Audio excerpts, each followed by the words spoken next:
Hello. We are now in the month of January in the year of 2019 in Zimbabwe. In life, it is not good to scare people. Never scare people.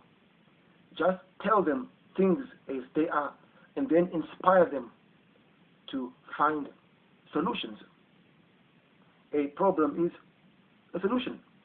What are the things as they are in Zimbabwe right now? 2009 to 2016, these were 7 years of plenty, like in the time of Joseph, for sure. The multi-currency, the good life. 2016 to 2023, these are 7 years of hardships, again like in the time of Joseph. Of course, it will rain now and again in our country for the sake of the birds, animals, and so on and so on. But now, do we cry or do we run and hide? No, we are put on this earth to find solutions. I'll begin with one of the best examples, because I'll give you a few examples. Jesus Christ, a storm was coming towards him. He did not blame someone. He did not hit someone. He said, "Peace, be still." He calmed the storm. He turned a problem into a solution. The Jews, they were put inside a desert. Palestine is a desert. They did not blame God. They did not blame anyone. They did not fight.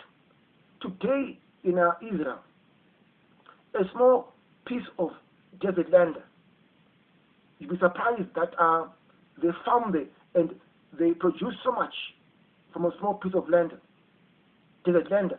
They turned a problem into a solution. The Arabs, again, Arab land is mostly desert, but today they have some of the most sophisticated ways of irrigation. They turned a problem into a solution. They even built a hotel on top of the sea. Now, what is so special, or what is so wrong with us Zimbabweans, that any challenge, we argue, we fuss, we fight. God does not like that. I repeat, God does not like that, because He's going to give us examples that I gave you. A hardship is a chance to do something great.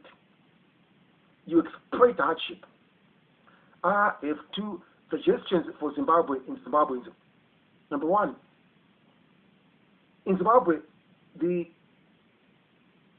asset which is lying idle are the people who are not employed. You find them in town, in the rural areas, in the growth points. In the growth points and the rural areas, people farm. People, they farm not because they enjoy farming, it's because they have no choice but to farm. Today, the world is headed, like it's going towards a pricing structure whereby the lesser price you have with the product, the better.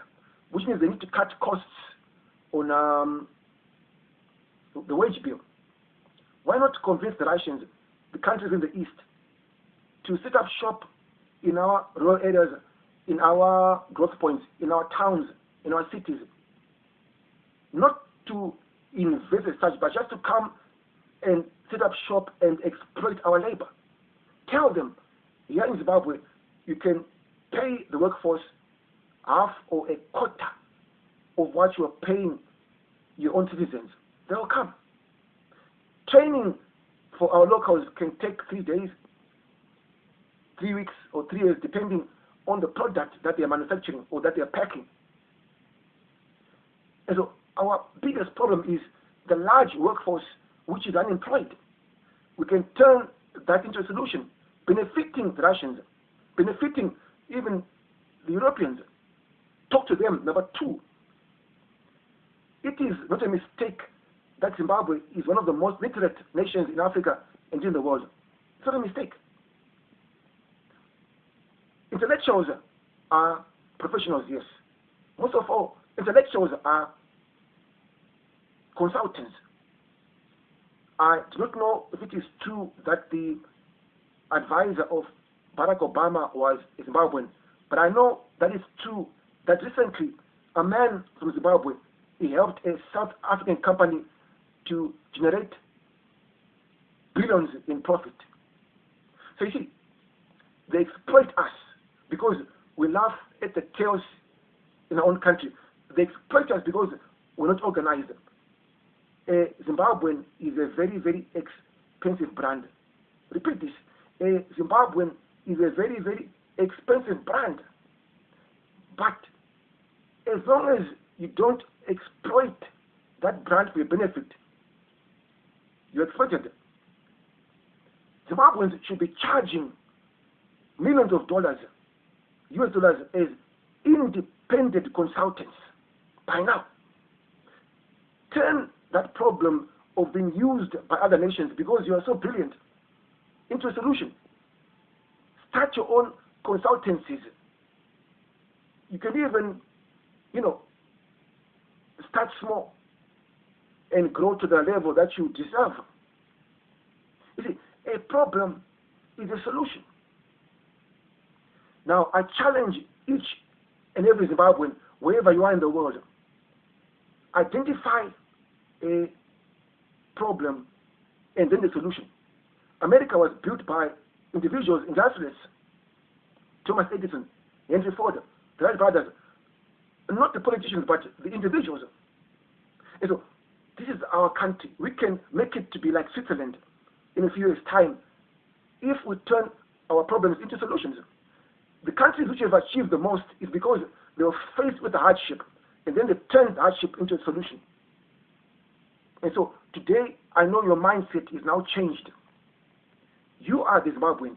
You are the one who can change your life, your family life, and the life of your nation, and change also your economy. My name is Raymond Mafokite.